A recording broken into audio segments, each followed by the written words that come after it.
तर दिल्लीप्रमाणेच अमरावतीमध्ये बॉम्बस्फोट घडवण्याची धमकी आली आहे। निनावी फोन कॉलमुळे अमरावती शहर पोलिसात खळबळ उडाली आहे। अमरावती शहर पोलिसांनी एका आरोपीला इंदोरमधून ताब्यात घेतलेले।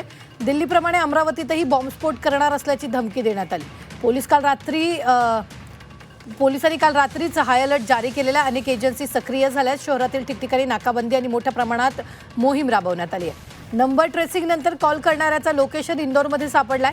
अमरावती पोलिसांची टीम इंदोरला रवाना झाली आहे। तर आरोपीला ताब्यात घेण्यासाठी संयुक्त कारवाई सुरू आहे। उद्यापर्यंत आरोपीला घेऊन अमरावतीत परत येणार असल्याचं पोलीस पथकानं म्हटलं।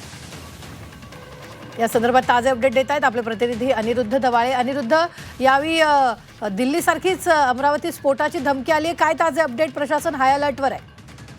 नक्कीच रुबीना, आता जर पाहिलं तर अमरावतीमध्ये सध्या हाय अलर्ट जो आहे तो जारी करण्यात आलेला आहे आणि पोलीस जे आहे ती प्रत्येक वाहनाची कसून चौकशी करत आहे।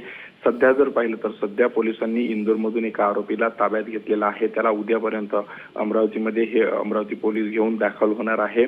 आरोपी जो आहे त्या ज्या आरोपीने फोन केला होता त्याची ओळख जी आहे ती आता पोलिसांना लोकेशनवरून पटलेली आहे आणि त्यामुळे आरोपीला अमरावतीत घेऊन आल्यानंतर आणखी काय उलगडा केला जातं हे पाहणं खऱ्या अर्थानं उत्सुकतेचं ठरणार आहे। कारण मोठ्या प्रमाणात पोलीस आणि इतर यंत्रणा ज्या आहेत त्या सध्या हाय अलर्टवर आहे आणि अमरावती शहरात येणाऱ्या आणि अमरावती शहराच्या बाहेर जाणाऱ्या प्रत्येक वाहनांची जी आहे ती सध्या कसून चौकशी होताना आपल्याला इथं पाहायला मिळत आहे। रेल्वे स्टेशन असेल किंवा मध्यवर्ती बस स्थानक असेल, अंबादेवीचं मंदिर असेल, या संपूर्ण परिसरामध्ये जे आहे ते पोलिसांनी मोठा बंदोबस्त लावलेला आहे आणि पोलिसांची सर्वच्या सर्व यंत्रणा रात्रभरापासून जे आहे ते तैनात असल्याचं इथं पाहायला मिळत आहे। रुबीना, निश्चितच काय नेमके बंदोबस्त लावलेले, काय हाय अलर्ट जारी करण्यात आलेले आहे, सर्वसामान्यांना काय सूचना देण्यात आलेल्या आहेत प्रशासनाच्या वतीनं?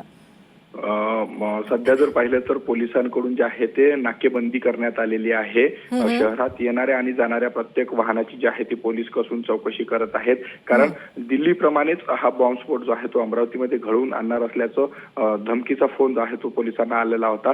सध्या जर पाहिलं तर अमरावतीमध्ये वाहतूक व्यवस्था सुरळीत आहे, मात्र प्रत्येक वाहनाची पोलिसांमार्फत जी आहे ते कसून चौकशी सुरू आहे। रुबीना, निश्चित धन्यवाद ताजे अपडेट देण्यासाठी अनिरुद्ध।